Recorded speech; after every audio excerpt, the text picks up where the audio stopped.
கடந்த 2, 3 தினங்களாக திருத்தணியில வட மாநிலத்த சேர்ந்த ஒரு தொழிலாளி. அந்த தொழிலாளி அவருக்கு ரீல்ஸ் போடணும் அப்படின்னு அந்த தொழிலாளிய அங்க திருத்தணிய சேர்ந்த 18 வயசுக்கும் கம்மியான இளைஞர்கள், அவங்க போதைப் பொருட்கள், போதை கலாச்சாரத்துல சிக்கி எந்த அளவுக்கு மோசமாக அந்த வட மாநிலத்து தொழிலாளிய தாக்கியிருந்தாங்க. அவர் எந்த அளவுக்கு காயப்பட்டிருந்தாரு, வலிய அனுபவிச்சிருந்தாரு அப்படின்னு கடந்த 2 நாட்களாகவே அந்த வீடியோ தமிழகத்தையும் தாண்டி பயங்கரமாக வைரல் ஆகியிருந்தது. நம்ம எல்லாருமே கூட அந்த வீடியோ எல்லாத்தையும் பார்க்குறப்ப, நம்ம ஈர கொலையே நடுங்குற நடுங்குற மாதிரி ஒரு வலிய அனுபவிச்சிருந்தோம் அந்த வீடியோவ பார்க்குறப்ப. இப்படி இருக்க அந்த பரபரப்பு சம்பவம் எல்லாமே இன்னும் முழுசா அடங்கி கூட முடிக்கல. நம்ம தமிழக மக்கள் எல்லாருமே அந்த பார்த்த அந்த வலி வேதனையில இருந்து கூட இன்னும் சில பேர் வெளிய வந்திருக்க மாட்டாங்க. ஆனா அதுக்குள்ள இப்படி ஒரு சம்பவமா அப்படின்னு இப்ப மீண்டும் தமிழக மக்கள் எல்லாருமே காப்பாத்த வேண்டிய போலீஸாருக்கே இந்த நிலைமை அப்படின்னா, பொதுமக்கள் ஆகிய நாங்க எல்லாம் என்ன ஆகுறது அப்படின்னு இப்ப அப்படிப்பட்ட ரவுடிகள் போதையை இழுத்துக்கிட்டு குடிச்சுக்கிட்டு சுத்துற பொறுக்கிகள் அவங்கள போலீஸார்கள் அவங்களாலேயே ஒன்றும் பண்ண முடியல. அதுக்கு நேர்மாறாக அந்த இடத்துல போலீஸார்கள அவங்க தாக்கியிருக்காங்க. அதுல சில போலீஸார்கள் மருத்துவமனையில அனுமதிக்கப்பட்டிருக்காங்க. ஸோ திருத்தணி சம்பவத்தை விட ஒரு படி மேல தமிழக மக்கள் எல்லாருமே பார்த்து அச்சப்படக்கூடிய ஒரு சம்பவம் தான் நேற்று அங்க திருத்தணினா இங்க சென்னையில நேற்று நடந்திருக்கு.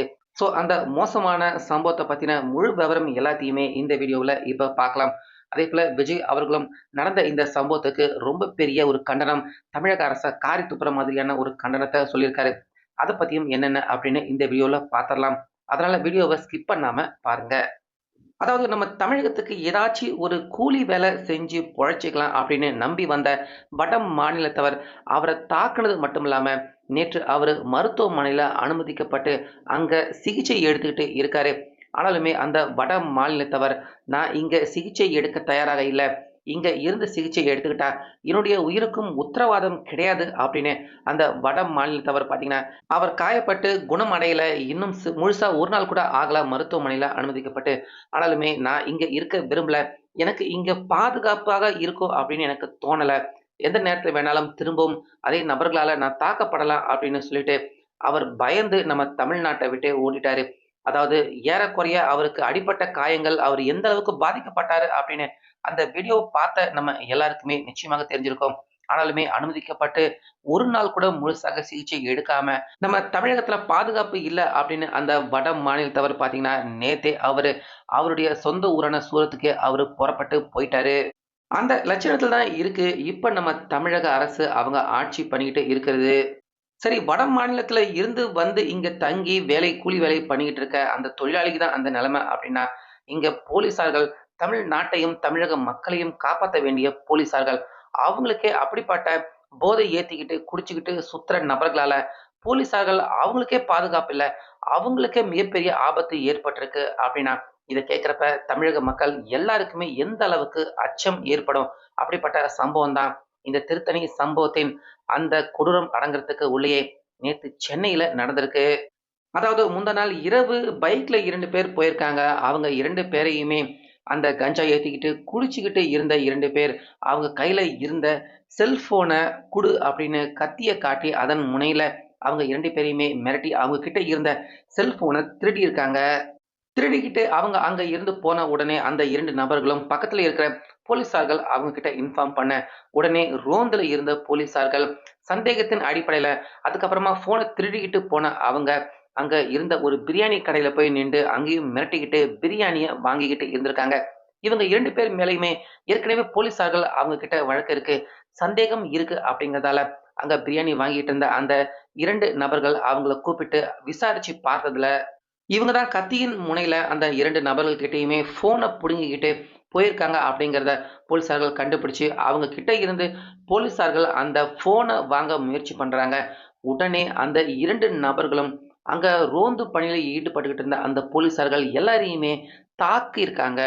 அப்போ அங்க நடந்த மோசமான அந்த பரபரப்பான காட்சிகள், முக்கியமா போலீசார்கள் அவங்களே அந்த நபர்கள் எப்படி கை ஓங்குறாங்க, எப்படி அடிக்க போறாங்க, அப்படி அங்க நடந்த அந்த ஒரு சில பரபரப்பான காட்சிகள் தருணத்தை இங்க நீங்களே பாருங்க.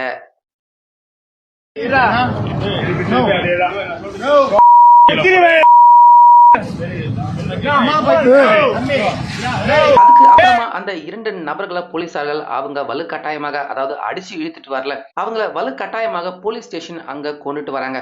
கொண்டுட்டு வந்ததுக்கு அப்புறமா கூட அந்த 2 நபர்களும் அடங்கல. அடங்காம போலீசார்கள் அவங்களையே பிடிச்சு தள்ளுறாங்க. தள்ளுமுள்ளு ஏற்பட்டிருக்கு. அந்த இடத்துல ஒரு விதமான பேச்சுவார்த்தை, வாக்குவாதம், சண்டை நடந்திருக்கு. அதுல போலீசார்கள் அவங்க காயப்பட்டிருக்காங்க.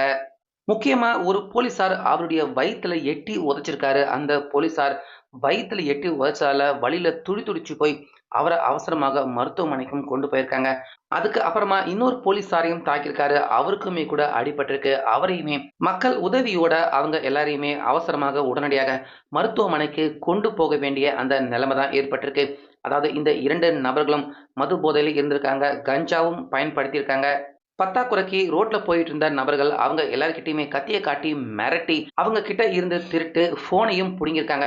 இப்படி மிகப்பெரிய உச்சக்கட்ட அராஜகம், கொடூரமான செயல்ல மக்கள் கிட்டயுமே போலீசார்கள் கிட்டயுமே நடந்துகிட்ட இந்த நபர்கள் இவங்க மேல போலீசார்கள் 2 செவுல வச்சு அடிச்சு கையை காலை உடைச்சி போலீஸ் ஸ்டேஷனுக்கு இழுத்துட்டு போகாம போலீசார்கள் இவங்க கிட்டே இந்த வீடியோல பாத்தீங்கன்னா உங்களுக்கே தெரியும். போலீசார்கள் இவங்க கிட்டயுமே பொறுமையா நின்று பேசிக்கிட்டு தான் இருக்காங்களே தவிர இவங்களுக்கு எதிராக போலீசார்கள் அதிரடியாக அடிச்சு கைய கால உடைச்சு போடாம போலீசார்கள் நிதானமா இவங்க கிட்ட பேசிட்டு இருக்காங்க. ஸோ இந்த சம்பவங்கள் எல்லாத்தையுமே பார்க்குறப்ப தான் இப்ப தமிழக மக்கள் எல்லாருக்குமே மிகப்பெரிய அச்சம், பயம் ஏற்படுற மாதிரி இருக்கு. ஏன்னா என்னதான் திருத்தணி சம்பவம் வந்து ஒரு வட மாநிலத்தவர இங்க இருக்கிற இந்த மாதிரியான பொறுக்கிங்க அவங்க தாக்கிட்டாங்க அப்படின்னு தான் மக்கள் எல்லாருமே பேசிக்கிட்டு இருந்தாங்க. ஆனா அதே நேரத்துல இப்ப அதே மாதிரியான இன்னொரு 2 பேர் திருத்தணி சம்பவத்துல எப்படி அந்த போதையை ஏத்திக்கிட்டு அந்த நபர்கள் மோசமா செயல்பட்டாங்களோ அதே மாதிரி இங்க சென்னையிலுமே போதையை ஏத்திக்கிட்டு திருட்டுல ஈடுபட்டிருக்காங்க. போலீசார்களே தாக்கியிருக்காங்க. இப்படி போலீசார்களுக்கு இந்த நிலைமை மோசமான நிலைமை ஏற்படுது அப்படின்னா சாதாரண மக்கள் அவங்க எல்லாருடைய நிலைமை என்ன அப்படின்னு எல்லாருமே இப்ப தமிழகத்துல வாழ்ற எல்லா மக்களுக்குமே ஒரு அச்சத்தை ஏற்படுத்தும் விதமாக தான் இந்த மாதிரி குடிச்சுக்கிட்டு போதையை ஏத்திக்கிட்டு சுத்துற நபர்களால தற்போது தமிழகமே மிகப்பெரிய அளவுல அச்சத்துல தான் இருக்கு. ஸோ இத பத்தி தான் நேத்து விஜய் அவர்கள் பார்த்தீங்கன்னா, அவருடைய தமிழக வெற்றிக் கழகம் ட்விட்டர் பேஜ்ல முக்கியமான அறிவிப்பு ஒண்ணு வெளியிட்டிருந்தாரு. அதுல ஃபர்ஸ்ட்டு சென்னையில இருந்து திருத்தணி வரைக்கும் போன ஒரு வட மாநிலத்து இளைஞன் பொழப்பு தேடி வந்த அந்த நபருக்கு தமிழ்நாட்டுல பாதுகாப்பு இல்ல. அந்த இளைஞன் அவனுக்கு மட்டும் கிடையாது. இப்ப தமிழ்நாட்டுல இருக்கிற யாருக்குமே சத்தியமாக பாதுகாப்பு இல்ல. போதை கலாச்சாரம், குடி, மது இது எல்லாத்தாலயுமே தற்போது தமிழ்நாடு மிகப்பெரிய அளவுல சீர்கெட்டு கிடக்கு. பள்ளிக்கு போய் படிக்க வேண்டிய நபர்கள் இப்ப போதை கலாச்சாரத்துல சிக்கி அவங்களுடைய வாழ்க்கையே இழந்துகிட்டு இருக்காங்க. வாழ்க்கையை சீரழிச்சுக்கிட்டு இருக்காங்க.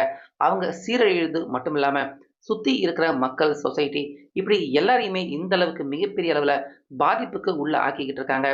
சிறு வயதிலேயே இந்த மாதிரி பசங்க அவங்க ஈடுபடுறது, அவங்களுக்கு சரியான படிப்பு கொடுக்காம அவங்க வாழ்க்கையை தமிழக அரசு சீர்குலைச்சுக்கிட்டு இருக்காங்க அப்படிங்கிறத விஜய் அவரு கண்டனத்துடன் பதிவு பண்ணியிருக்காரு.